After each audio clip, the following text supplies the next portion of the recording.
తేషాం రక్షసాం రాక్షసేశ్వర వధాత్ తస్య నృశంసస్య రామస్యాశ్రమవాసినః.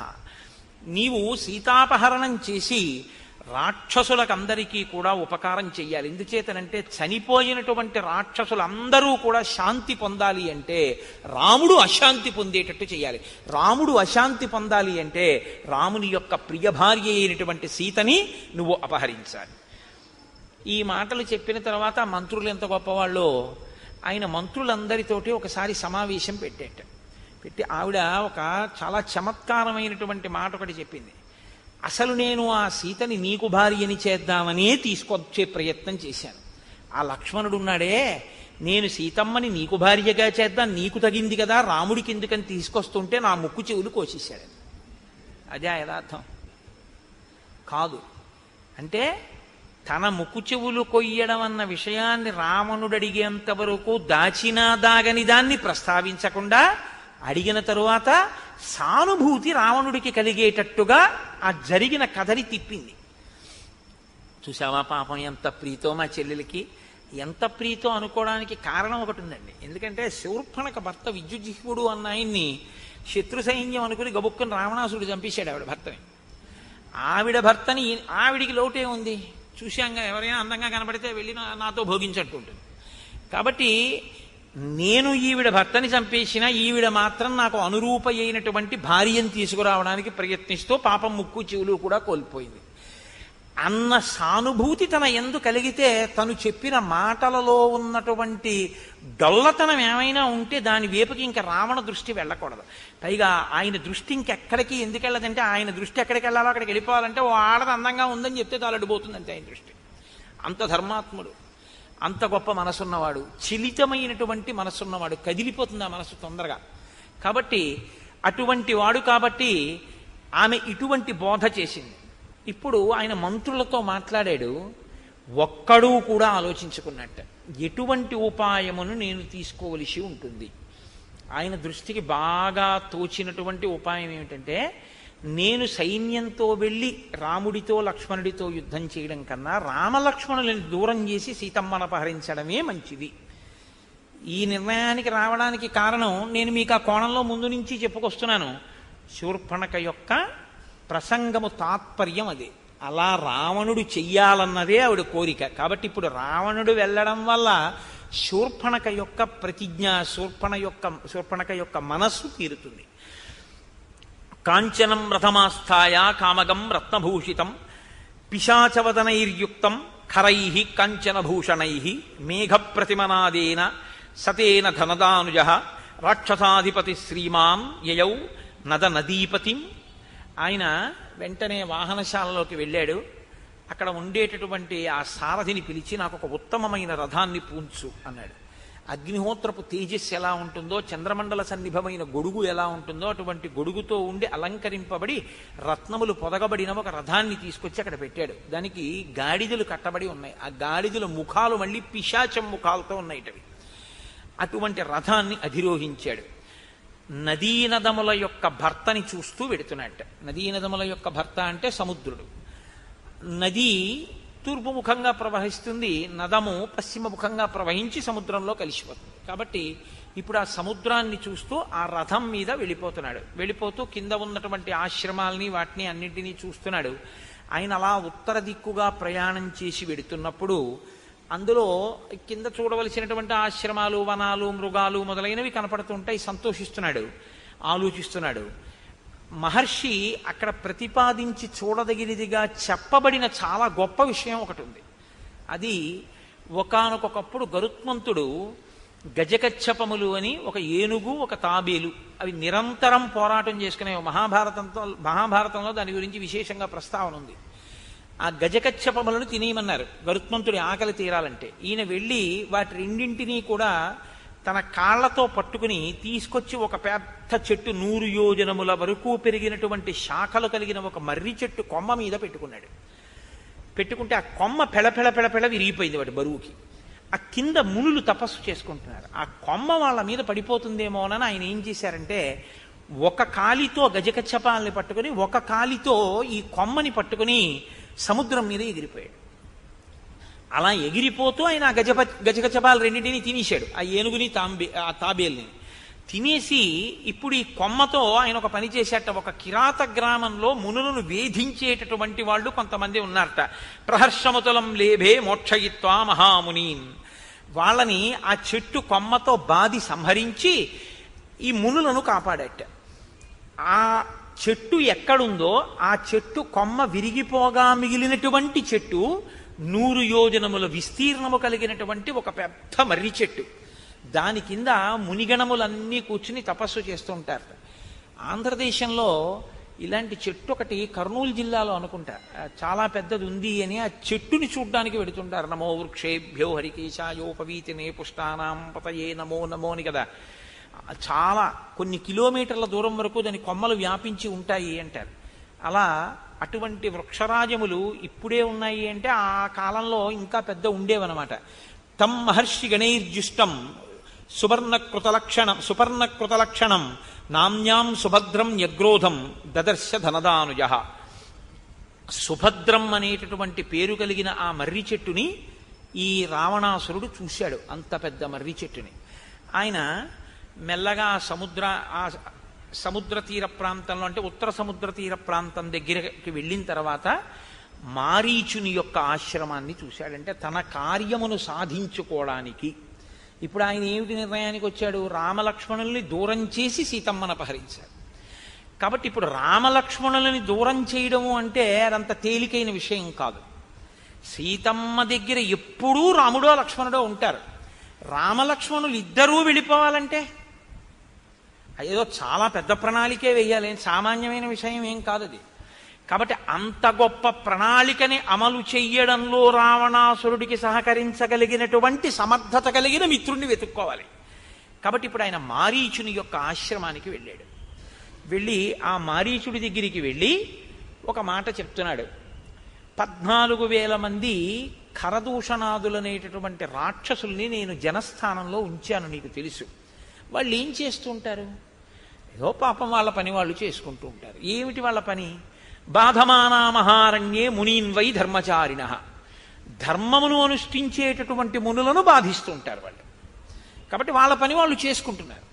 కానీ నానా ప్రహరణోపేతాః కరప్రముఖ రాక్షసాః తేన సంజాతరోషేణ రామేణ రణమూర్ధని అనుప్యాపరుషం కించిత్ శరైర్వ్యాపారితం ధనుః. అటువంటి ఖరదూషణాదుల్ని వాళ్ళ పని వాళ్ళు చేసుకుంటున్న వాళ్ళని, మునుల్ని బాధ పెడుతున్న వాళ్ళని రాముడు ఒక్క మాట వ్యగ్రతతో ఏమీ అనకుండా యుద్ధానికి వెళ్ళారు అని 14,000 మందిని చంపేశాడంతే, ధనస్సుకు బాణాలు సంధించి. అంత కోపం అదే ప్రవర్తించవలసిన పని అంటూ పిత్రానిరస్తః, తండ్రి చేత ఇంటి నుంచి వెళ్ళగొట్టబడ్డాడు రాముడు. అంత దురాత్ముడు కాబట్టే. క్రుద్ధేన, విపరీతమైన కోపం ఉన్నవాడు. సభార్య, భార్యతో ఉన్నవాడు. క్షీణ జీవిత, ఇలాంటి వాడు కాబట్టే వాళ్ళ జోలికి వెళ్ళాడు కాబట్టి అయిపోయింది ఇంకా ఆయన జీవితం. సహంతా తస్య సైన్యస్య రామ క్షత్రియ పాంసన. క్షత్రియులలో అధముడైనటువంటి రాముడు 14,000 మంది ఖరదూషణాదుల్ని సంహరించాడు. దుశ్శీల కర్కశస్తీక్ష్ణో మూర్ఖో లుబ్ధో అజితేంద్రియ త్యక్తధర్మో అధర్మాత్మ భూతానాం అహితేరత. ఆయనకు అంతే అర్థమయ్యాడు రాముడు. అసలు ఆయన రాముడి దగ్గరికి వెళ్ళింది లేదు, రాముడి గురించి ఆయన తెలుసుకున్నది లేదు. కానీ ఎన్ని కితాబులు ఇచ్చేస్తున్నాడో చూడండి. దుశ్శీల, సరి అయిన మంచి శీలము లేనివాడు. కర్కశుడు, చాలా తీవ్రమైనటువంటి స్వభావం ఉన్నవాడు. మూర్ఖుడు, అన్నిటినీ కోరుకునేటటువంటి వాడు. ఇంద్రియములను గెలవలేకపోయినవాడు. ధర్మమును విడిచిపెట్టినవాడు. అధర్మాన్ని అనుష్ఠించేవాడు. సమస్త భూతములకు కూడా అపకారం చేసేటటువంటి వాడు. అటువంటి రావణుడు అని వచ్చేస్తుంటుంది నాకు. కాబట్టి అటువంటి రాముణ్ణి నేను సంహరించాలి. ఏన వైరం వినారణ్యే సత్వమాశ్రిత్య కేవలం కర్ణనాసాపహరణాత్ భగినీమే విరూపిత. అసలు ఏ కారణం లేకుండా ఆవిడ చేసి నా కోసం సీతమ్మని ఎత్తుకొచ్చేద్దాం అనుకుందిట అంటే మళ్ళీ మారీచుడు మరి అలాంటి పనులు ఏమిటయా అంటాడేమోనని ఆవిడే ఓ అబద్ధం. ఈయన ఆ అబద్ధాన్ని ఇంకో పెద్ద అబద్ధం చేస్తున్నాడు. ఈయన అంటున్నాడు అసలు ఈయన వైరం వినారణ్యే, అరణ్యంలో అసలు ఈ శూర్పణఖకి రాముడికి వైరమే లేదు. పాపం ఏదో ఆవిడ మానని ఆవిడ వెళ్ళిపోతాడు. చూశాడంతే రాముడు, గబగబా వచ్చి ముక్కు చెవులు కోసేశాడంతే.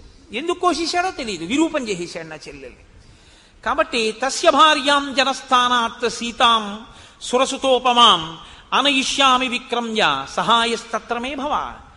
కాబట్టి నేనిప్పుడు జనస్థానంలో ఉన్నటువంటి రాముని భార్య అయిన సీతమ్మని అపహరించి తేవాలి అని అనుకుంటున్నాను. సీతమ్మని అపహరించడం ఎందుకు అంటావా? సీతమ్మని అపహరించి తీసుకొస్తే ఆయన ప్రియ భార్య కనుక రాముడు శుష్కించిపోతాడు. శుష్కించిపోయిన రాముడి మీద నేను ప్రతీకారం తీర్చుకోవడం తేలికవుతుంది. అంటే ఇన్ అదర్ వర్డ్స్ అంటారు చూసారా, అలా ఇంకొక మాటగా చెప్పాలి అంటే ఇప్పుడున్న పరిస్థితుల్లో రాముణ్ణి నేను ఎదుర్కోలేను. తన పిరికితనాన్ని కూడా బయట పెట్టుకున్నాడని చెప్పవలసి ఉంటుంది.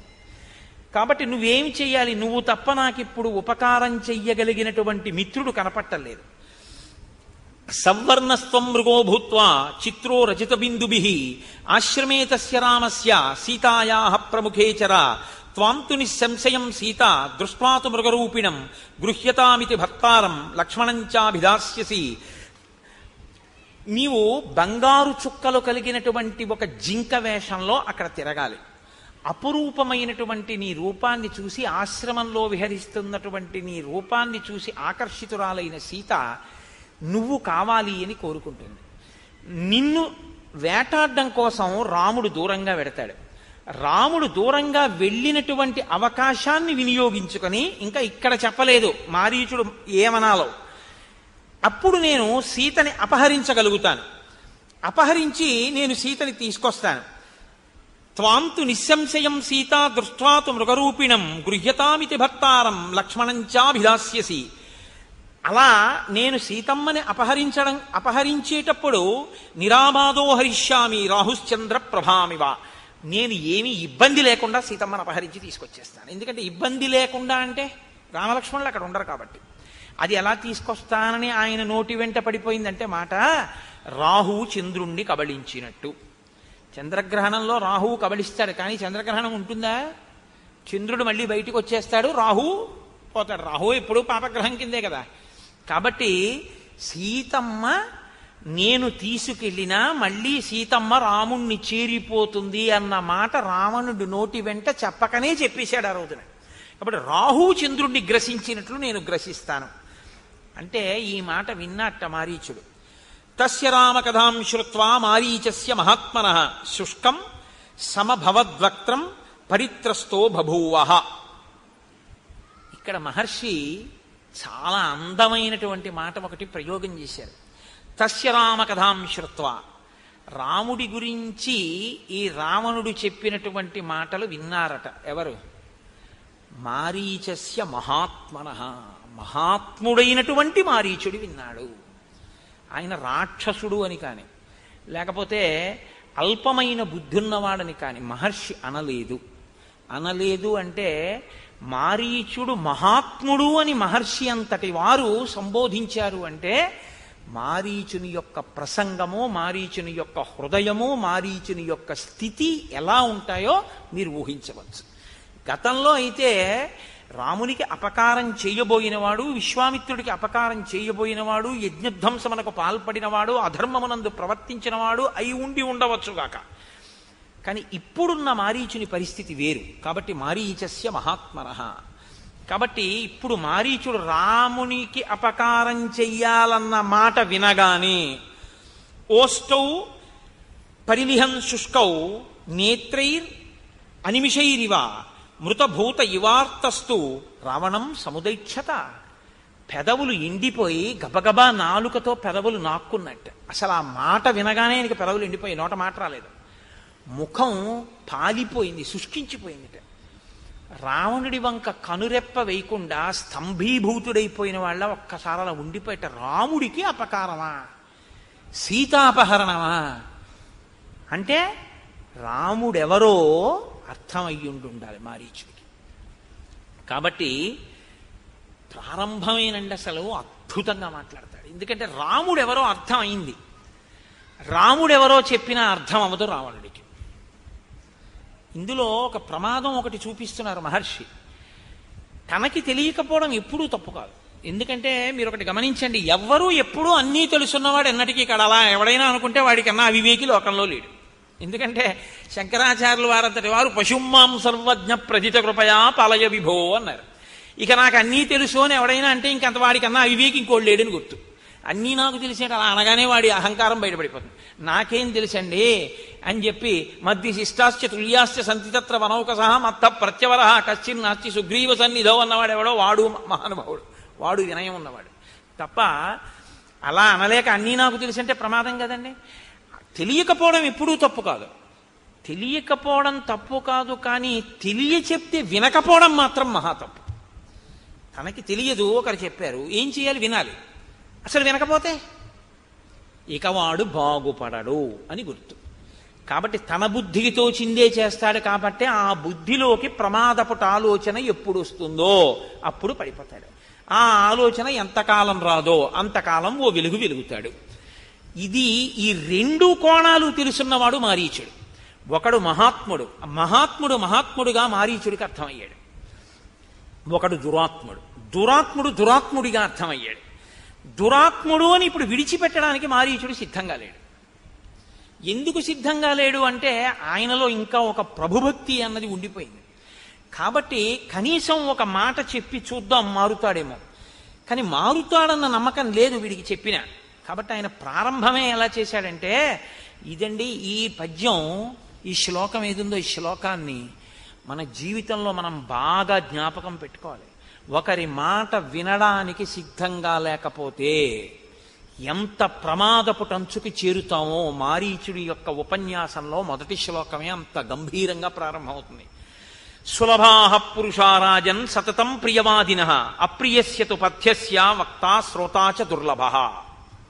సులభాః పురుషారాజన్, ఓ రాజా, నీ మనసుకి ఏది ప్రియమో, ఏది చెప్తే నువ్వు సంతోషిస్తావో అది నీకు చెప్పేవాడు లోకంలో ఎక్కడికి వెళ్ళినా దొరుకుతాడు. నీ మనసుకి నచ్చదని తెలిసి కూడా నీ హితమును కోరి చెప్పేవాడు ఉండడు. ఒకవేళ అలా చెప్పేవాడు ఉన్నా వినేవాడు ఉండడు. ఎంత పెద్ద మాట అండి. నిజమే, మనకెందుకు వచ్చిందండి ఆయనతో గొడవ అంటారు. చూడండి, లోకంలో మాట ఉంటుంది, మనకెందుకు వచ్చిందంటారు, ఎవడి కర్మ పోనిద్రు, ఏదో మనకి తెలియనట్టుంటే అయిపోయాయి అంటారు. తప్పండి. అదేంటిది, పాడైపోకుండా ఆయనకి మంచి మాట చెప్పాలి మనం అనేవాడు ఉండడు. ఒకవేళ ఆయన అలా అని తప్పబ్బాయి నువ్వు అలా ఉండకూడదు, నువ్వు మారవలసి ఉంటుంది సుమా అన్నాడు అనుకోండి, వినేవాడు ఉండడు. సులభాః పురుషారాజన్ సతతం ప్రియవాదినః అప్రియస్య తు పథ్యస్య వక్తా శ్రోతా చ దుర్లభః. అటువంటి వక్త, అటువంటి శ్రోత లోకంలో లేరు, అవతల బాగున్నాడు అంతే. ఒకవేళ ఉంటే అద్భుతం, అది మారిపోతారంటే రావలసినటువంటి అకాల మృత్యువు తొలగిపోతుంది. అవవలసిన రాక్షసుడు సత్పురుషుడైపోతాడు, మారుతాడు. మారే అవకాశం ఉందన్నమాట. అసలు నేను విన్నంటే అన్నీ విన్నా చెప్పొచ్చావులేవా అన్నాడు అనుకోండి, ఇంకెందుకు పనికి వచ్చినట్లు.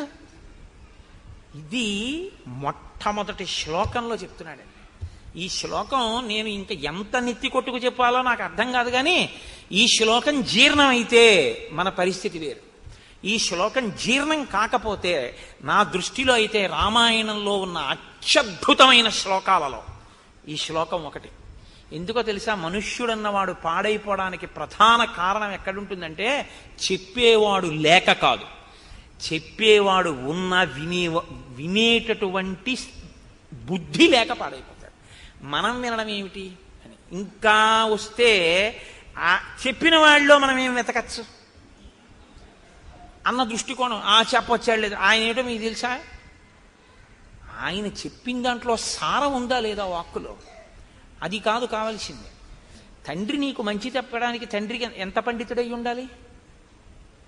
నీకు మంచి చెప్పడానికి నీ తల్లి ఎంత సంస్కృతం చదువుకుని ఉండాలి నాకు చెప్పండి. మీ తల్లిగారు సంస్కృతం చదువుకుంటేనే మీరు మీ తల్లిగారి మాట వింటారా? మీ తండ్రి గారు వేదాంగములు చదువుకుంటేనే మీరు మీ తండ్రి గారి మాట వింటారా? తండ్రితనం చాలు మీకు మంచి చెప్పడానికి, తల్లితనం చాలు మీకు మంచి చెప్పడానికి కదా. ఎప్పుడు వీళ్ళు మన తల్లిదండ్రులు మన అభ్యున్నతి కొరకు మాట్లాడతారన్న భావన నీకుంటే ఆ మంచి నీకు పనికొస్తుంది.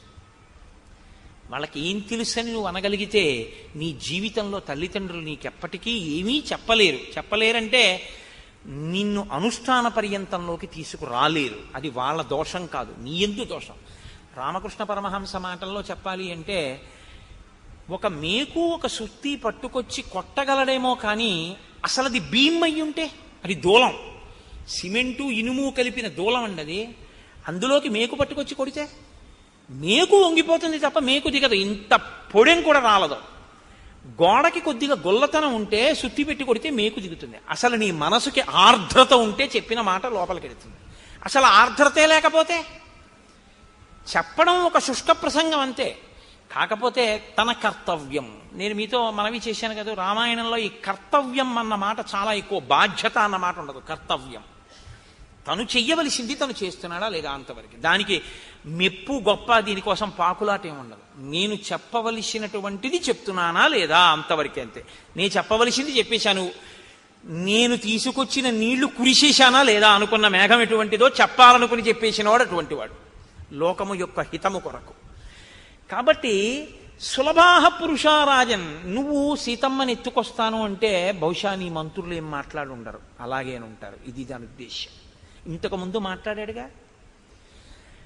కానీ నీ హితమును కోరివి కష్టమైన మాటలా అనిపించినా చెప్పేవాడు ఉంటాడు, వినేవాడు మాత్రం దొరుకుతాడని నమ్మకం లేదు. సాహసించి చెప్పేవాడు కూడా ఉండడు, మనకెందుకు వచ్చిన గొడవ అని తప్పుకుంటారు. కాబట్టి అసలు ఈ మొట్టమొదటి శ్లోకం అర్థమైతేనండి ఇక రామాయణం లేదు, అయిపోయింది రామాయణం ఇక్కడితో. ఎందుకో తెలుసా అండి, వెంటనే లంకకి వెళ్ళి శూర్పణఖని లాగి లెంపకాయ కొట్టి తీసుకెళ్లి రాముడి కాళ్ళ మీద బారేసి తాను కాళ్ళ మీద పడిపోయి బుద్ధి గడ్డి తిని సీతమ్మని ఎత్తుకెడదాం అనుకున్నానండి, నాది తప్పైపోయింది, నా బుద్ధి మారింది, మీరెవరో తెలుసుకున్నాను, నేను కూడా నా తపస్సుని ఇంకా ధర్మం కోసమే ఉపయోగిస్తానని రావణుడు అని ఉండి ఉంటే అసలు ఇంకా మిగిలిన కాండలు లేవు, రేపే మంగళం చెప్పేయడమే. వినకపోవడం వల్ల కదండి కథంతా నడిచింది. వినకపోతే ఎంతమంది పాడవుతారో కూడా చెప్తాడు మారీచుడు. ఒక్క స్థానంలో ఉన్నవాడు వాడు కూర్చున్న స్థానాన్ని బట్టి వినకపోవడం అన్న ఫలితం ఉంటుంది. వాడు ఒక సామాన్య వ్యక్తి అనుకోండి, అక్కడి వరకే పోతుంది. ఇంటి యజమాని అనుకోండి, ఇల్లు పోతుంది. ఆయన ఒక కార్యాలయంలో అధికారి అనుకోండి, ఆఫీస్ పోతుంది. ఆయన ఒక దేశాధినేత అనుకోండి, ఆ దేశమే నశించిపోతుంది పుత్రమిత్ర కలత్రాదులతో ససైన్యంగా. నువ్వు మాట బాగా వినాలి, ఎందుకంటే నువ్వు చాలా పెద్ద స్థానంలో ఉన్నావు. నువ్వు వినకపోవడం నీతో పోదు, నీతో ఉన్న వాళ్ళందరూ పోతారంటాడు మారీచుడు.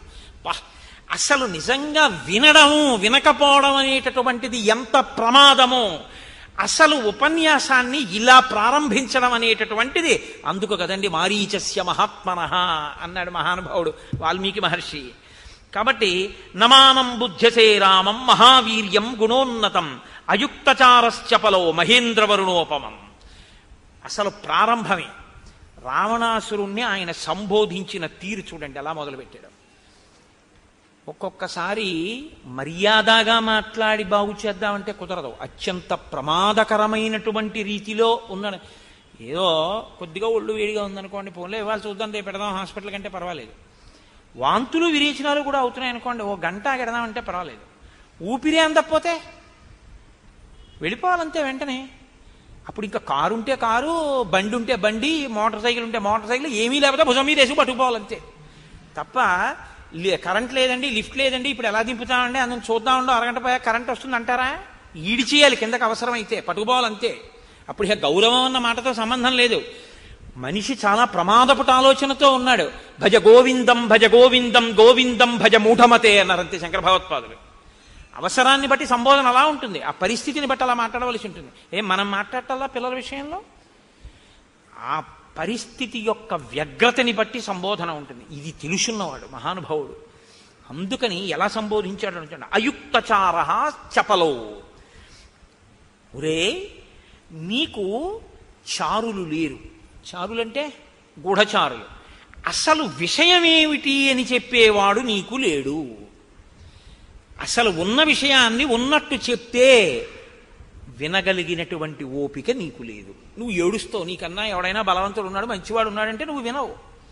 చెప్పలో, నీ బుద్ధి ఎప్పుడు కదిలిపోతుంది, నీ మనసు స్థిరమైంది కాదు. ఈ రెండిటితోటి సంబోధించాడు. రాజుగా అలా విఫలం, వ్యక్తిగా ఇలా విఫలం. కాబట్టి నువ్వు ఇప్పుడు రెండూ దిద్దుకోవాలి, వ్యక్తిగా దిద్దుకోవాలి, రాజుగా దిద్దుకోవాలి. నువ్వు అసలు రెండిటికీ పనికి మాలినవాడివి. అసలు ఒక వ్యక్తిగా ఉండడానికి నీకు అర్హత లేని తనంతో ఉన్నావు. నువ్వు చాలా చపలంగా ఉంది నీ మనసు. అసలు నీ మనసుకి ఒక నిలకడన్నది లేదు. ఇలాంటి దాన్ని ఎలా నిలబెట్టావురా తపస్సు అన్న మాటతో? ఈ మాటకి తీర్పు ఎక్కడుందో తెలుసా అండి? అయుక్తచార చపలో. ఈ చపలో అన్న మాట రావణుడి పట్ల పదే పదే వాడారు.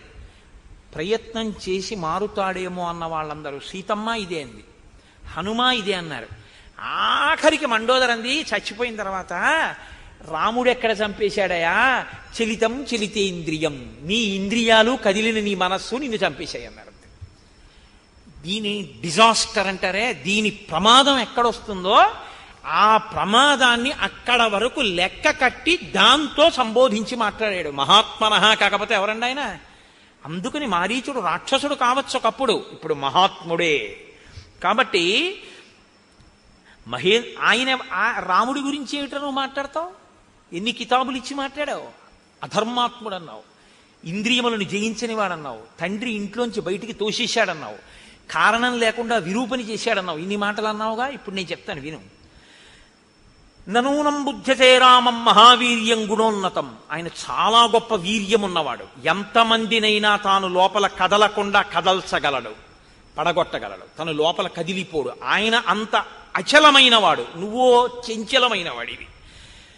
ఆయనవి సముధికమైనటువంటి గుణాలు. ఎన్ని గుణముల యొక్క రాశి రామచంద్రమూర్తి. నువ్వో నిర్గుణుడవు. అసలు గుణం ఉండడానికి మనసు నిలబడితేగా నీకు. అసలు నీకు మనసు లేకపోవడమే నీకున్న ఒక పెద్ద గుణం. నువ్వు ఆయన గురించి మాట్లాడడం ఏమిటి? ఎంత ధైర్యంగా మాట్లాడుతున్నాడంటే రావణుడితో ఇంత ధైర్యంగా మాట్లాడడం, ఇంత నిలదీసి మాట్లాడడం మీకు రామాయణంలో ఎక్కడా కనబడదు.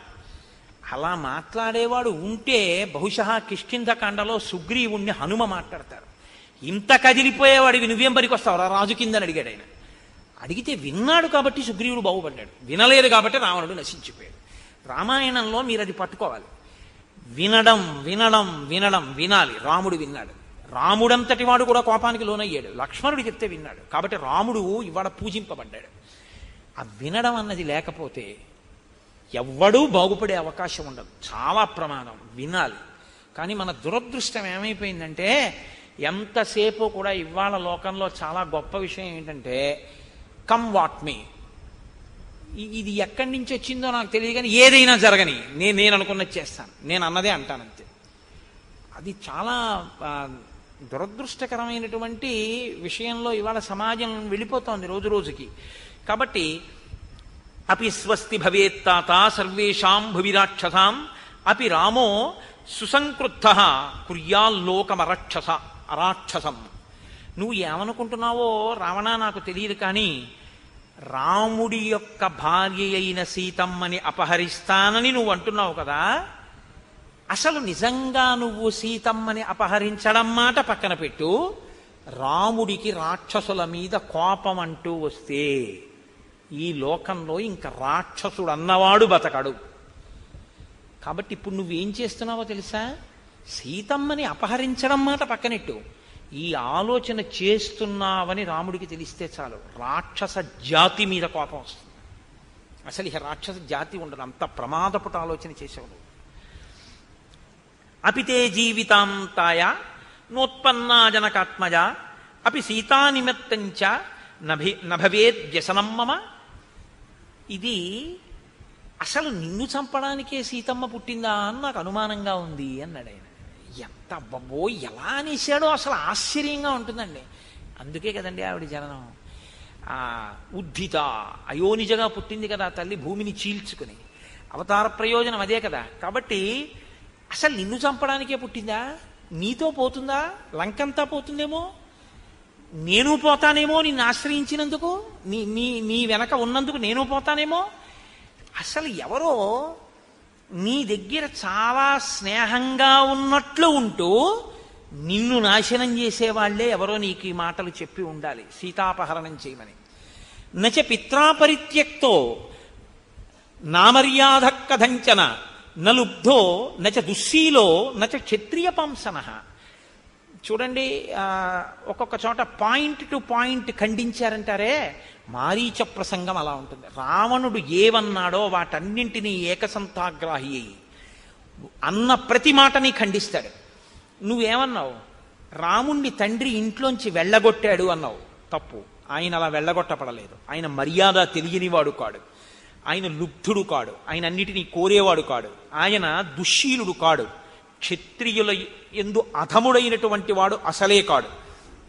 ఆయన నచధర్మ గుణైర్హీన కౌసల్యానందవర్ధన నతీక్ష్ణో నచ భూతానాం సర్వేషాం అహితేరత. భూతములకు అహితము చేసేటటువంటి వాడు, అపకారము చేసేటటువంటి వాడు అసలు కాడు, క్రోధమున్నవాడు కాడు, ధర్మగుణములు లేనివాడు కాడు. ఆయన అన్ని విధములుగాను యోగ్యుడు. వంచితం పితరం దృష్ట్వా కైకయ్యా సత్యవాదినం కరిష్యామీతి ధర్మాత్మా తాత ప్రవ్రజితో వనం కైకయ్యా ప్రియకామార్థం పితుర్దశరథస్య చ హిత్వా రాజ్యంచ భోగాంశ్చ ప్రవిష్టో దండకాననం.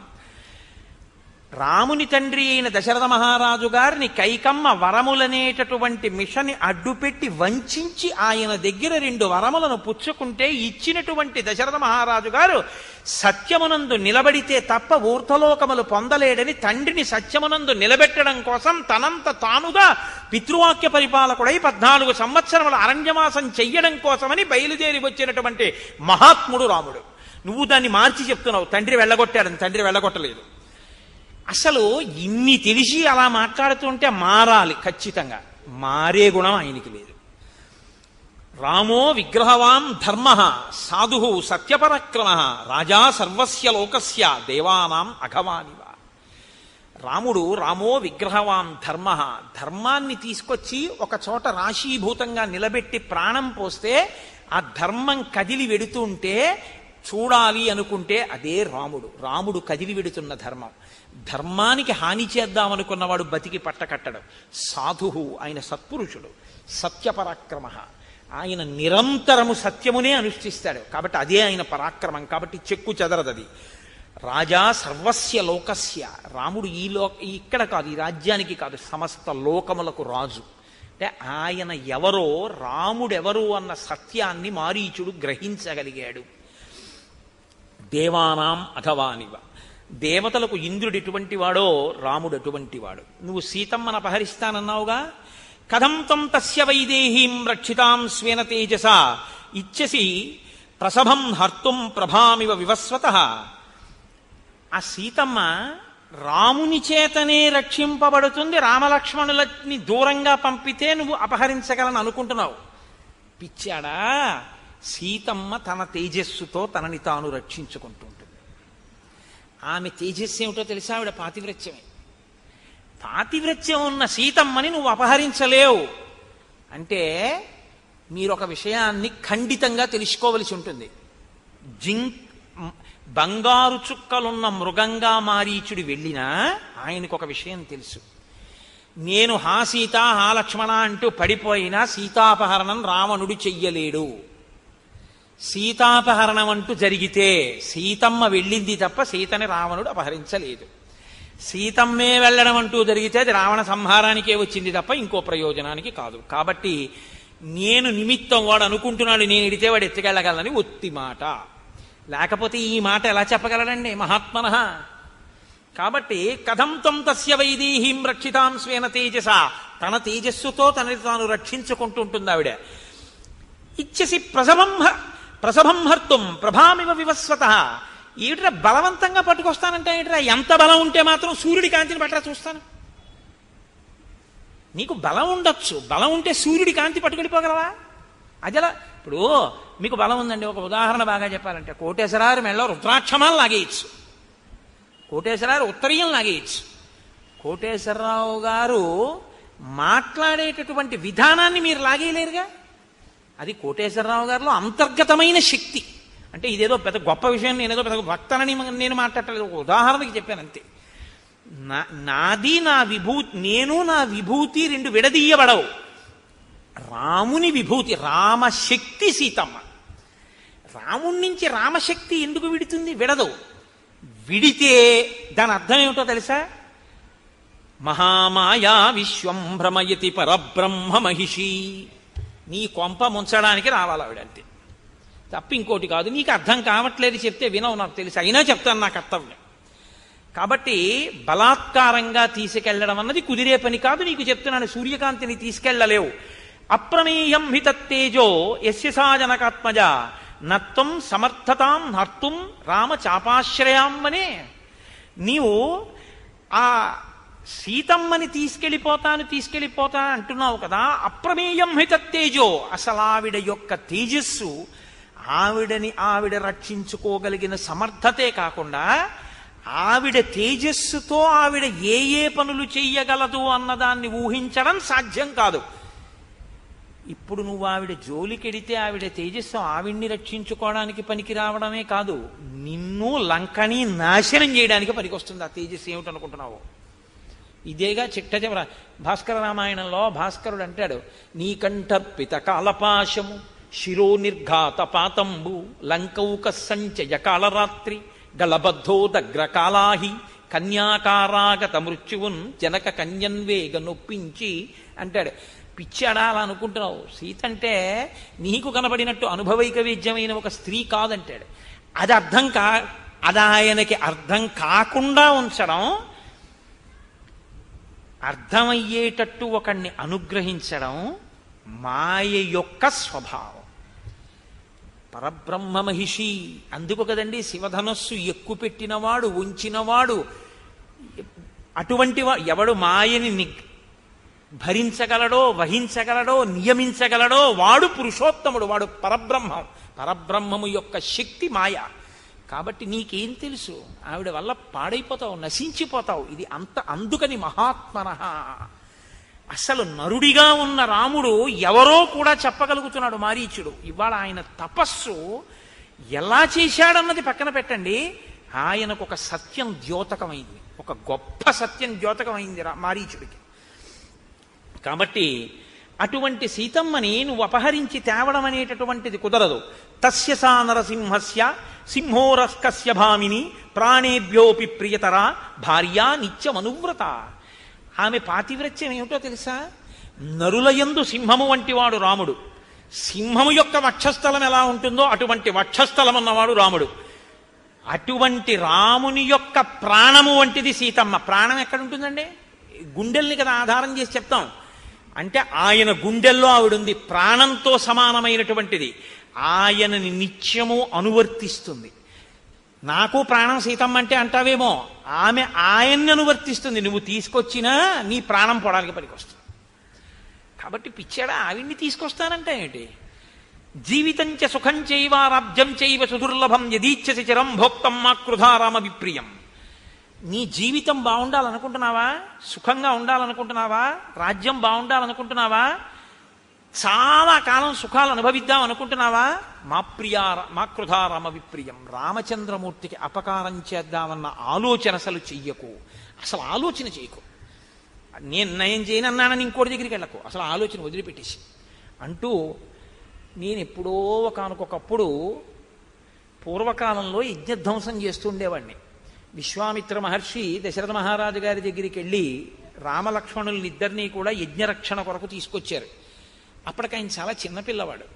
నేను విశ్వామిత్రుడు యాగం చేస్తుంటే ఆ యాగంలో తీసుకెళ్లి యాగభంగం చేయడం కోసమని వెయ్యకూడని పదార్థములు వేయడానికి దగ్గరగా వెళ్ళాను. పిల్లవాడే కదా, ఇతను ఏం చేస్తాడనుకున్నాను. అప్పటికి రాముడు ఎంతవాడో తెలుసా? రావణ అజాత వ్యంజన శ్రీమాన్ పద్మపత్ర నిభేక్షణ ఏకవస్త్రధరో ధన్వీ సిఖీ కనకమాలయ. అజాత వ్యంజన శ్రీమాన్, ఇంకా పురుష లక్షణములు పుట్టనివాడు. అంటే ఇంకా మీసాలు కూడా రాలేదు ఆయనకి. పద్మపత్ర నిభీక్షణ, చక్కటి ఆ కనుదోయి కలిగినటువంటి వాడు. పద్మపత్రములు ఎలా ఉంటాయో అటువంటి నేత్రములు కలిగినటువంటి వాడు. ఏకవస్త్రధరో ధన్వి, బ్రహ్మచర్యమునకు అనుగుణంగా ఏకవస్త్రం కట్టుకునేటటువంటి వాడు. శిఖి, పిలక పెట్టుకుని ఉంటాడు. కనకమాలయ. అటువంటి రామచంద్రమూర్తి బాలచంద్రుడు వస్తే ఎలా ప్రకాశిస్తుందో దండకారణ్యం ఆయన వస్తే అలా ప్రకాశించింది. చిన్న పిల్లవాడు వస్తే శోభయం దండకారణ్యం దీప్తేన స్వేన తేజస అదృశ్యత తతో రామో బాలచంద్ర యువోదిత. బాలచంద్రుడి చేత ఆకాశము ప్రకాశించినట్టు దండకారణ్యమునకు వచ్చినటువంటి చిన్ని రాముని వలన అలా ప్రకాశించింది. నేను ఆ చిన్న రాముడు మన్నేం చేస్తాడని యజ్ఞభంగం చెయ్యబోయాను. ఆయన మానవాస్త్రం పెట్టి కొట్టాడు నన్ను. కొడితే 100 యోజనముల సముద్రం యువతలకొచ్చి నేను సముద్రంలో పడిపోయాను. నా అదృష్టం కొద్దీ ప్రాణాలు పోలేదు, బతికాను. అప్పటి నుంచి నాకు రాముడంటే చాలా భయం. అంత చిన్న పిల్లాడు కొట్టాడు నన్ను మానవాస్త్రం పెట్టి 100 యోజనముల దూరం వెళ్ళి పడేటట్టు. ఆ తర్వాత ఆయన యవ్వనంలోకి వచ్చాడు, పెళ్లి చేసుకున్నాడు. ఆయన చాలామంది ఋషుల్ని సేవించాడు, అగస్త్యాది మహర్షుల్ని సేవించాడు. ఇప్పటికి ఆయన దగ్గర ఇంత శస్త్రాస్త్ర సంపద ఉందో. అప్పుడే ఎలా ఉన్నాడంటే ఇప్పుడు ఆయన దగ్గరికి ఎవడెడతాడరా, ఆయన జోలికి వెళ్ళడం ఏమిట్రా? ఎంత సత్యం మాట్లాడుతున్నాడండి. రాముని యొక్క ఎదుగుదలని బాగా తెలుసుకున్నవాడు మారీచుడు. రాముడి గురించి ఏమీ తెలియకుండా ఆయనంత వాడంటున్నటువంటి వాడు రావణాసుడు. అంటూ ఆయన అన్నాడు, హమ్య ప్రాసాద సంబంధాం నానారత్న విభూషితాం ద్రక్షసిత్తం పురీం లంకాం వినష్టాం మైథిలీకృతే. నువ్వే కాని సీతమ్మని తీసుకొచ్చే ప్రయత్నం చేశావో, అనేకమైన ప్రాసాదములతో ఇరుగ్గా ఉండేటటువంటి లంక, అంటే ఐశ్వర్యంతో అంత శోభిల్లుతున్న లంక, అంత సంతోషంగా భోగమనుభవిస్తున్న లంకావాసులు అందరూ నశించిపోతారు. రావణ పరదారాభిమర్శాత్ నాణ్యత్ పాపతరం మహత్ ప్రమదానాం సహస్రాణి తవ రాజన్ పరిగ్రహ. అన్య స్త్రీని కోరుకున్నటువంటి వాడు, పరుల భార్యని కోరుకున్నవాడు జీవితంలో వృద్ధిలోకొచ్చి బతికి బట్ట కట్టినట్టు లోకంలో ఇప్పటి వరకు లేదు. ఒకటి గుర్తుపెట్టుకోండి, లోకంలో అన్నిటికన్నా కష్టం ఏమిటో తెలుసా అండి? చాలా చాలా కష్టం ఏమిటో తెలుసా? చచ్చిపోవడం. అందుకే మనం పూజ చేస్తే అనాయాసేన మరణం వినా దైన్యేన జీవితం అని అడుగుతారు. ఈశ్వరుడు ఏం చేస్తాడంటే, అందుకు కదండి సనాతన ధర్మంలో మృత్యువు దేవత అయింది, మృత్యుదేవత అంటారు. ఆవిడ తీసుకోలేదనుకోండి, ఆవిడ నేను పట్టుకెళ్ళనండి అప్పుడేందనుకోండి, అయిపోయిందే వాడి పని. నేను ఒకనకొకప్పుడు కాకినాడలో ఒకసారి ఉపన్యాసం చెప్తుంటే, పేరెందుకు చెప్పాలి, ఒకప్పుడు మంచి బలాఢ్యుడై ఉండేటటువంటి వ్యక్తి, నేను ఇంకొక కోణం మాట్లాడకూడదు, ఆయన మీరు ఇక్కడ దాకా వచ్చారని తెలిసింది, ఒక్కసారి మిమ్మల్ని చూస్తానంటున్నారు కోటేశ్వరారు, ఒక్కసారి మా ఇంటికి రండి అని అడిగింది వాళ్ళ ఆవిడే. అడిగితే నేనన్నాను, ఎందుకమ్మా నేను రావడం ఎందుకు, వారం రోజుల నుంచి చెప్తున్నాడు కదా ఆయన రమ్మనండి ఒకసారి, ఇక్కడికి వచ్చి వింటారు కదా కాసేపు అన్నాను. అంటే ఆవిడంది ఆయన రాగలిగిన స్థితిలో లేరు అసలు, ఆయన ఇప్పుడు మంచం మీద ఉన్నారండి. అంటే నాకు జాలేసింది, అయ్యో అటువంటిప్పుడు మనం వెళ్ళడానికి భేషజం ఏంటి, ఏదో ఇక్కడికే రావచ్చు కదా అన్నాను. కానీ ఆయన నన్ను చూడాలి పాపం మంచాన ఉన్నారంటే నేను వెళ్ళాలి కదా అని, అమ్మ రేపు కొంచెం తొందరగా వచ్చి మీ ఇంటికి వస్తాను. తొందరగా వచ్చి వాళ్ళ ఇంటికి వెళ్ళాను. పెడితే ఆవిడంది, నేను ఆ మేడ మీదకి తీసుకెళ్తున్నారు నన్ను, ఆయన ఉన్న గదిలోకి తీసుకెళ్తే ఆవిడంది, అయ్యా ఏమనుకోకండి మీ ఉత్తరీయం తీసి కొంచెం ముక్కుకు అడ్డంగా కట్టుకోండి అన్నారు ఆవిడ. అంటే నేను తెల్లబోయాను, ఎందుకమ్మా కట్టుకోవడం ఎందుకన్నాను, మీరు లోపలికి దాకా రాలేరు అన్నారు ఆవిడ. ఇటు అలా ఎందుకు ఉంటుందా అనుకుని నేను ముక్కుకి ఉత్తరీయం అడ్డు పెట్టుకుని ఆ దగ్గరికి వెడితే ఆయనకి 2 కాళ్ళు చెయ్యి నోరు కూడా పడిపోయి, పడిపోతే దొల్లలేడు, మలమూత్రములు తనవి తాను విసర్జించలేడు, తీయలేడు, ఏదీ పడదు, ఎప్పుడూ అతిసారమే, ప్రాణం పోదు. అసలు నేను గుర్తుపట్టలేకపోయినా ఆయన అస్థిపంజరంలో ఉన్నాడు. మలమూత్రములు వెళ్ళి వెళ్ళి వెళ్ళి వెళ్ళి మొత్తం ఆ గదంతా వాసన పట్టేసింది. 10,000 ఇస్తానన్నా ఎవ్వరూ మేము పనిచేయమన్నారు. అన్నం లేకపోతే ఎక్కడో సత్రంలో తింటాం కానండి మేం చేయమన్నారు. కాబట్టి ఇప్పుడు భార్య కూడా వెళ్ళి చేసే పరిస్థితి కాదు. కాబట్టి ఇప్పుడు ఆయన నా వంక ఇలా తల తిప్పి చూసి కనుల కొనుకులలోంచి ఇలా నీళ్లు కారితే నమస్కారం చేద్దామని ఉంది ఆయనకి. పాపం నా మీద ఎక్కడో ప్రేమ మిగిలిపోయింది. చేతులు లేవు, నమస్కారం చేయలేడు. కనుకులుకుల వెంట ఇలా నీళ్లు కారిపోతుంటే ప్రయత్నపూర్వకంగా నేను అయ్యయ్యో ఏం పర్వాలేదు అందామని 1-2-3 అడుగులు వేయిపోయి ఆగిపోయాను హఠాత్తుగా. ఎందుకో తెలుసా అండి, పురుగులు పట్టాయి. అప్పటికే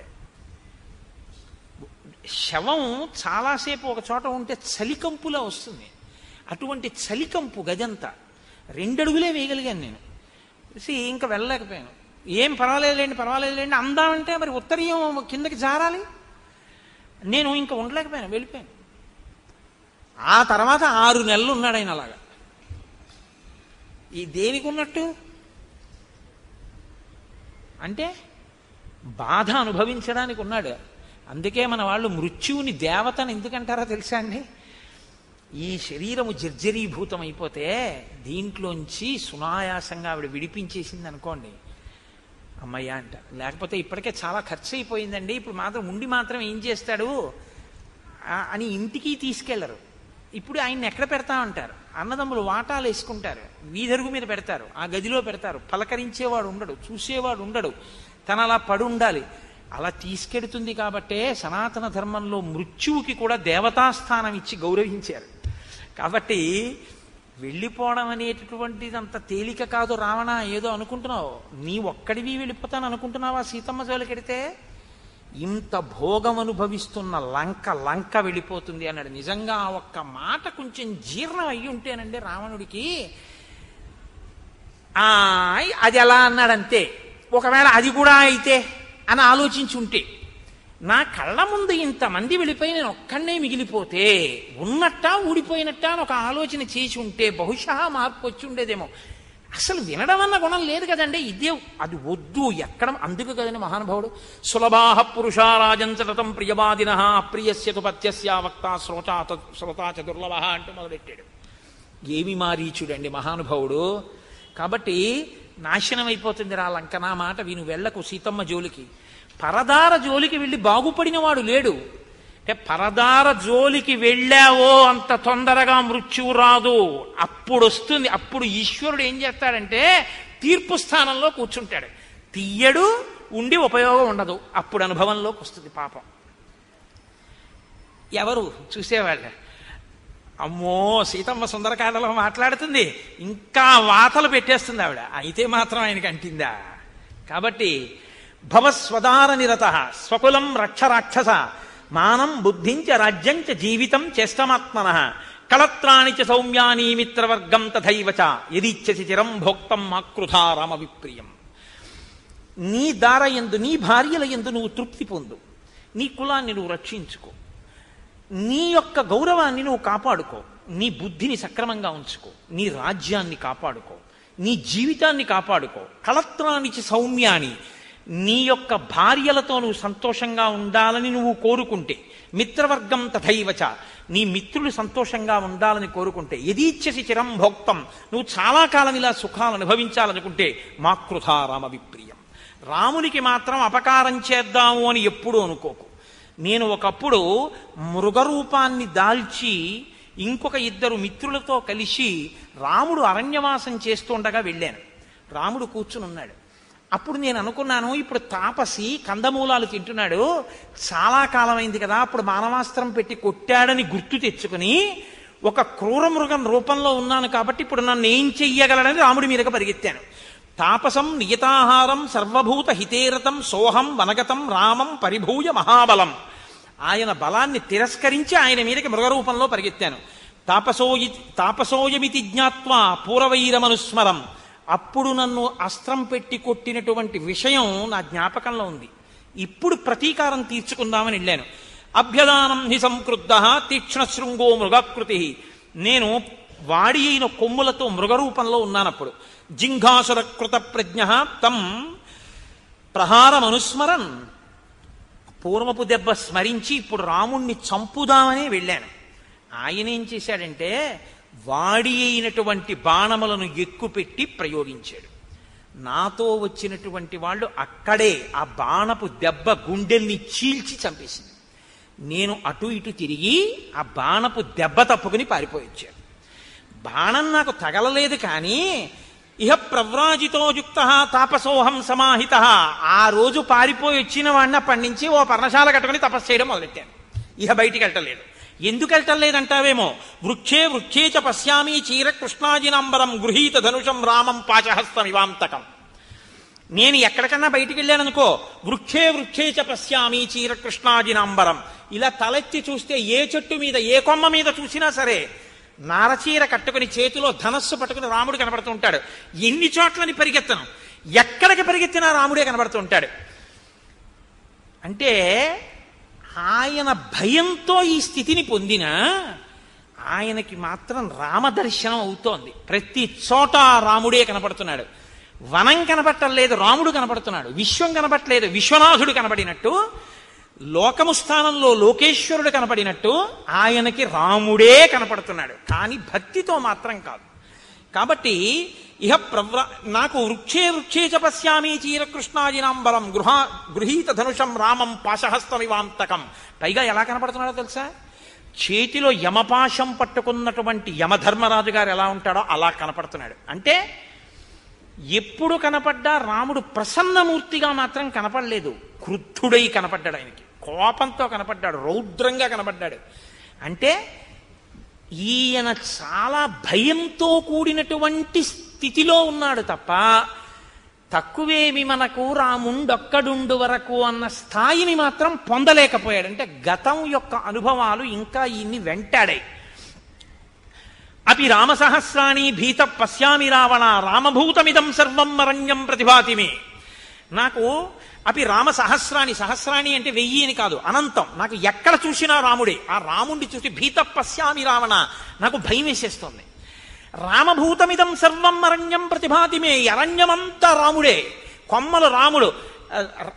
అదేంటి ఏదో సర్వం రామమయం అంటారు చూసారా, అసలు అలా కనపడింది మారీచుడికొక్కడికే. రామభూతమిదం సర్వం అరణ్యం ప్రతిభాతిమే, నాకు ఈ అరణ్యమంతా రాముడై ప్రకాశిస్తోంది. నాకు ఇంకా చెట్లు, కొండలు, గుట్టలు, ఏర్లు, సెలయేర్లు, నదులు, నదములు ఇవేం నాకు కనపడవు, నాకు అన్ని రాముడే. కాబట్టి నాకు భయం. ఇది ఎక్కడ వరకు పోయిందో తెలుసా? పడుకుందామంటే దృష్ట్వా స్వప్నగతం రామం, కల వస్తే రాముడు వస్తాడు. కల దాటితే కదా సుషుప్తి. జాగ్రత్త నుంచి స్వప్నావస్థ, స్వప్నావస్థ నుంచి సుషుప్తి. అసలు నిద్ర పోదామంటే రాముడే. అందుకని నేను నిద్రపోయి చాలా కాలం అయింది. పోనీ జాగృతిలో ఉంటే రాముడే. కాబట్టి ఇప్పుడు నేను రాముడి నుంచి తప్పించుకోగలిగిన స్థితిలో లేను. నేను ఎప్పుడూ రాముడు అలా చూస్తుంటాడు, నాకు అటువంటి రాముడు కనపడుతూ ఉంటాడు. నేను అలాగే భయం భయంగా ఒక చోట నక్కి ఉంటాను. నాకు ఎంత భయం పట్టేసిందో తెలుసా రాముడంటే? రావణ రకారాదీని నామాని రామత్రస్తస్య రావణ రత్నాని చరధాశ్చీమాత్రా సంసంజనయంతిమే. నా దగ్గరికి ఎవరైనా వచ్చి రాతో మొదలెట్టినటువంటి అక్షరంతో ప్రారంభమైన పదాన్ని పలకబోయి రత్నం అందామని అన్నారనుకో, నేను పారిపోతాను. రామ అంటాడేమో తర్వాతని. రత్నాని చ రథాశ్చైవ, రథం అందామని రా అన్నాడు అనుకోండి, నేను పారిపోతాను. ఎందుకంటే తర్వాత మా అంటాడేమో అని భయం. నాకు రా అని వినపడితే పారిపోతున్నాను. నాకంత భయం పట్టేసిందయా. నాకు రామ అంటే భయం, రాముడే నాకు కనపడుతూ ఉంటాడు. నాకు ఇంకేం కనపట్టలేదు వచ్చిన బాధ. నాకు చెట్లు పుట్టలు ఏం లేవు, అన్ని రాముడే. అది ఎలా పాశహస్తమివాంతకం, చంపేసేటటువంటి యముడిలో కనపడుతూ ఉంటాడు నాకు. కాబట్టి అయినా నేను తెలియక అడుగుతాను, రావణ మీ చెల్లెలు ముక్కు చెవులు కోసేశారు, ఖరదూషణాదుల్ని చంపేశాడు, ఉత్తిని చంపేశాడని చెప్పావు కదా, ఏ పని లేకుండా చంపేశాడన్నవి నేను చెప్పనా యథార్థం ఏమిటో? యది శూర్పణకాహేతో జనస్థానగతకర అతివృత్తో హతపూర్వం రామేణ కృష్ణకర్మణ అత్ర బ్రూహి యథాతత్వం కో రామస్య వ్యతిక్రమ. ఈ ఖరదూషణాదులనేటటువంటి వాళ్ళు మర్యాదని మరిచిపోయి రామచంద్రమూర్తికి ఇంతమందిని కలిసి యుద్ధానికి వెడితే రాముడు 14,000 మందిని యుద్ధంలో తెగటార్చాడు. శూర్పణక యుక్తాయుక్త విచక్షణ మరిచిపోయి రాముడి దగ్గరికి వెడితే ముక్కు చెవులు కోశాడు తప్ప అసలు విషయం తెలుసుకోకుండా నీ ఇష్టం వచ్చినట్టు మాట్లాడతావేంటి? తప్పది. రాముడి దోషం ఏముందని ఇవాళ రాముడి భార్యను అపహరిస్తానంటున్నావు? నువ్వు అలా మాట్లాడకూడదన్నాడు. అసలు నిజంగానండే కుండ బద్దలగొట్టినట్టు అంటారు చూసారా, అంత స్పష్టంగా మాట్లాడేశాడు. ముందే చెప్తాడుగా, వక్తా శ్రోతాచ దుర్లభ. వినకపోవడం ఎంత ప్రమాదం తెస్తుందో మీరు రావణుడి వైపు చూడాలి. రావణుడు చూడండి ఎలా మాట్లాడతాడో. తం పద్యహిత వక్తారం మారీచం రాక్షసాధిప అబ్రవీత్ పరుషం వాక్యం అయుక్తం కాలచోదిత. కాలుని చేత చోదితమైన వాడు అంటే యమధర్మరాజు గారి చేత గ్రసింపబడడానికి సిద్ధంగా ఉన్నవాడికి మంచి మాట తలకెందుకు ఎక్కుతుంది? కాబట్టి ఎక్కలేదు. వాక్యం నిష్ఫలమత్యర్థం ఉక్తం బీజ మివోషరే. ఉషరక్షేత్రంలో పడినటువంటి విత్తనం ఎలా మొలకెత్తదో అలా మారీచుడు ఇంత కష్టపడి చెప్పినా రావణాసురుడి తలకెక్కలేదు. స్త్రీవాక్యం ప్రకృతం శుత్వా వనమేక పదే గతః. రాముడి గురించి అంత గొప్పగా చెప్తానంటే ఒక ఆడదాని మాట విని వెంటనే హఠాత్తుగా లేచి అయోధ్య విడిచిపెట్టి అరణ్యవాసానికి పోయినటువంటి ఉద్రేకం ఉన్నవాడు రాముడు అంటే.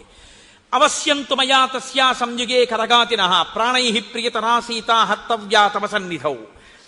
ఖరదూషణాదుల్ని సంహరించినటువంటి ఆ రాముడికి సరైనటువంటి శిక్ష ఆయన ప్రాణ సమానమైనటువంటి సీతని అపహరించడమే. అది కూడా నీ సమక్షంలోనే జరగాలి. అంటే నువ్వు నాకు ఉపకారం చేసి తీరాలి, చుక్కల జింకగా రావాలి. నా మాట వినద్దనుకుంటున్నావేమో. పంచరూపాణి రాజానో ధారయంత్యమితేజసౌః అగ్నేరింద్రస్య సోమస్య వరుణస్య యమస్య చ ఔష్ట్యం తథా విక్రమంచ సౌమ్యం దండం ప్రసన్నతాం.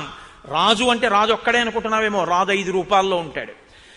ఆయన అగ్నేరింద్రస్య సోమస్య వరుణస్య యమస్య చ, అగ్ని స్వరూపం ఆయనే, ఇంద్రస్వరూపం ఆయనే, వరుణస్వరూపం ఆయనే, సోమస్వరూపం ఆయనే, యమస్వరూపం ఆయనే. 5 రూపాలలో ఉండి అగ్నిలా తీక్షణమైనటువంటి స్వభావాన్ని, ఇంద్రుళ్ళ పరాక్రమాన్ని, చంద్రుళ్ళ ఆహ్లాదకరత్వాన్ని, వరుణుళ్ళ దుష్ట నిగ్రహ లక్షణాన్ని, యముడిలా ప్రసన్నతను సంతరించుకుని రాజు ఉంటాడు. కాబట్టి రాజుతో మాట్లాడేటప్పుడు ప్రసన్నుడవై అంజలి ఘటించి వినయంగా మాట్లాడడం నేర్చుకోవాలి. నేను అడగని విషయాలు, నేను చెయ్యమనని బోధానాన్ని నాకెవడు చేయమనండి? నిన్ను ఇది ధూర్త లక్షణం కాదా? కాబట్టి నేను అడగంది నువ్వు ఎందుకు మాట్లాడుతున్నావు? మాట్లాడేటప్పుడు భక్తి శ్రద్ధ అవసరం కాదా? నేను పోతాను, నా రాజ్యం పోతుంది, లంక పోతుంది, ఇవే నువ్వు ప్రభువుతో మాట్లాడవలసిన మాటలు? నేను ఏది చెప్పానో అది నువ్వు చేయించాలి. సంవర్ణస్త్వం మృగో భూత్వా చిత్రో రజతబిందుభిః ఆశ్రమే తస్య రామస్య సీతాయాః ప్రముఖే చర ప్రలోభయిత్వా వైదేహీం యథేష్టం గంతుమర్హసి. నువ్వు నేను చెప్పినట్టుగా బంగారు చుక్కలు కలిగినటువంటి మృగంలా వెళ్లి సీతమ్మ తల్లి యొక్క సమీపంలో కదలాడు. రామచంద్రమూర్తి నిన్ను వేటాడడం కోసం వస్తారు. ఆ తర్వాత నేను సీతాపహరణం చేస్తాను. బతికితే నీ ఇష్టం, ఎక్కడికైనా పో. అపక్రాంతే తు కాకుత్సే దూరం యాత్వాప్యుదాహర హాసీతే లక్ష్మణేత్యేవం రామవాక్యానురూపకం. రామచంద్రమూర్తి కంఠం ఎలా ఉంటుందో అలాంటి కంఠాన్నే నువ్వు అనుకరిస్తూ హా సీత, హా లక్ష్మణ అని దూరంగా వెళ్ళిన తరువాత అరవాలి. అరిస్తే రాముడికి అపకారం జరిగిందనుకుని లక్ష్మణుడు వెళ్ళిపోతాడు. లక్ష్మణుడు వెళ్ళిపోతే నీ సీతను అపహరిస్తాను. అపక్రాంతే చ కాకుత్సే లక్ష్మణే చ యథాసుఖం ఆనయిష్యామి వైదేహీం సహస్రాక్ష శచీమివ. ఇంద్రుడు శచీదేవిని ఎలా తీసుకెడతాడో అలా నేను లక్ష్మణుడు దూరంగా వెళ్ళిన తర్వాత సీతమ్మని తీసుకెడతాను. రాజ్యస్యార్థం ప్రయచ్చామి మారీచ తవ సువ్రత.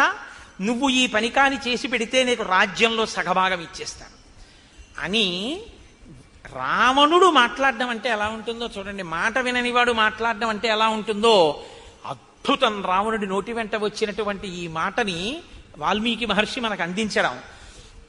ఆసాద్యతం జీవిత సంశయస్తే మృత్యుర్ధ్రువో హ్యద్యమయా విరుధ్య ఏతద్యథావత్ ప్రతిగృహ్య బుద్ధ్యా యదత్ర పద్యం కురుతత్తదాత్వం. నేను చెప్పినటువంటి పని నువ్వు చేసి మృగం వేషంలో వెళ్ళావా, బతకచ్చు, చనిపోవచ్చు. సంశయం, చనిపోవడం అన్నది. ఎందుకని? ఏమో రాముడు నీ మీద బాణం వేయకపోవచ్చు, బతికేయచ్చు. నువ్వు దూరంగా రాముడిని తీసుకెళ్ళిపోయి రాముడి కంఠాన్ని అనుకరించి హా సీత, హా లక్ష్మణ అన్నాక లక్ష్మణుడు వెళ్ళిపోయాడు అనుకో, నువ్వు చచ్చిపోవాలని నేను ఎందుకు కోరుకుంటాను? సీతమ్మని అపహరించి తీసుకెళ్ళిపోతాను, పైగా బతికున్న నీకు అర్ధరాజ్యం ఇస్తాను. నువ్వు నీ చెప్పిన పని చెయ్యనన్నావు అనుకో, ఇప్పుడే చంపేస్తాను. కాబట్టి చచ్చిపోవడం ఖాయం నీకు 2 రకాలుగా. 1 నా చేతిలో అన్నా చచ్చిపోవాలి, 2 రాముడి చేతిలో అన్నా చచ్చిపోవాలి. రాముడి చేతిలో చచ్చిపోతావా, నా చేతిలో చచ్చిపోతావా? 2. రాముడి దగ్గరికి వెడితే బతకచ్చేమో, ఇంతకన్నా ఇంకో మాట ఉండదు. ఎందుకో తెలుసా? రాముడి దగ్గరికి వెడితే ఇంకా జింక వేషంలో సీతమ్మ తల్లిని లోభ పెట్టడానికి వచ్చిన మృగము అనే ఆయన కంఠాన్ని అనుకరించి పలికిన తరువాత ఆయన బాణం వేస్తే బతికుంటాడా? కాబట్టి ఇవ్వబడినటువంటి అవకాశం ఏమిటంటే నా చేతిలో చస్తావా, రాముడి చేతిలో చస్తావా. మారీచస్య మహాత్మనః ఏం కోరుకుంటాడు? రాముడి చేతిలో చచ్చిపోవడాన్నే కోరుకుంటాడు. చచ్చిపోవడం అన్నది ఎలాగో తథ్యం, ఈ రావణుడి చేతిలో ఎందుకు చావు? కాబట్టి ఆఖరి అవకాశంగా ఇంకొక మాట చెప్పి చూస్తాను ఏమంటాడో. కాబట్టి పాపం మారీచుడు మళ్ళీ 4 మంచి మాటలు మాట్లాడడం ప్రారంభం చేశాడు. ఆ మంచి మాటలు ఏమిటో ఏదో గబగబా చెప్పేయడం నాకు ఇష్టం లేదు. ఎందుచేతనంటే మారీచుడు మాటలంటే అత్యద్భుతం ఆ మాటలు. కాబట్టి రేపటి రోజున నేను ఆ మిగిలినటువంటి మాటల్ని చెప్పి మిగిలినటువంటి కథాక్రమాన్ని రామచంద్రమూర్తి ఎంతవరకు పలికిస్తే అంతవరకు రేపటి రోజున పలికేటటువంటి ప్రయత్నం చేస్తాను. మనం పెట్టుకున్నటువంటి ఆచారాన్ని అనుసరించి ఒక 11 మాటలు రామచంద్రమూర్తి యొక్క నామాన్ని పలుకుతాం.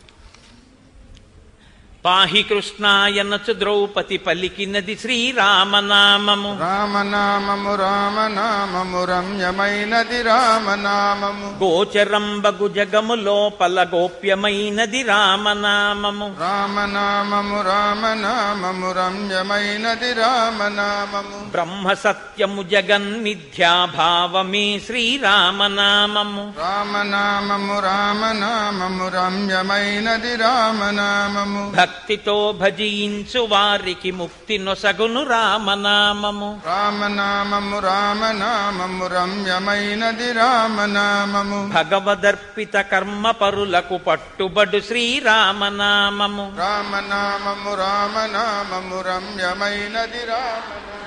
సకల జీవులలోన వెలిగే సాక్షిభూతము రామనామము. రామనామము రామనామము రమ్యమైనది రామనామము. ఆంజనేయుని వంటి భక్తులకాశ్రయము శ్రీరామనామము. రామనామము రామనామము రమ్యమైనది రామనామము. రాకడయు పోకడయు లేనిది రమ్యమైనది రామనామము. రామనామము రామనామము రమ్యమైనది రామనామము. సోమ సూర్యాదులను మించిన స్వప్రకాశము రామనామము. రామనామము రామనామము రమ్యమైనది రామనామము. దాసులను రక్షించదయగల ధర్మనామము రామనామము. రామనామము రామనామము రమ్యమైనది రామనామము. పరమపదమును చేరుటకు మరి దారి చూపునది ఈ రామనామము. రామనామము రామనామము రమ్యమైనది రామనామము. తల్లివలి రక్షించు సుజనుల నెల్లకాలము రామనామము. రామనామము రామనామము రమ్యమైనది రామనామము. మంగళంబగు భక్తితో పాడిన శుభకరంబగు శ్రీరామనామము. రామనామము రామనామము రమ్యమైనది రామనామము. మంగళాశాసనపరై మదాచార్య పురోగమై సర్వైశ్చ పూర్వైరాచార్యై సత్కృతాయాస్తు మంగళం. మంగళం కోసలేంద్రాయ మహనీయ గుణాత్మనే చక్రవర్తి తనూజాయ సర్వభౌమాయ మంగళం. ఉమాకాంతాయ కాంతాయ కామితార్థప్రదాయినే శ్రీగిరీశాయ దేవాయ మలినాథాయ మంగళం. కరచరణకృతం వా కర్మవాక్కాయజం వా శ్రవణనైనజం వా మానసం వాపరాధం విహితం వా సర్వమేత్తక్షమస్వ. శివ శివ కరుణాబ్ధే శ్రీమహాదేవ శంభో. సర్వం శ్రీ ఉమామహేశ్వర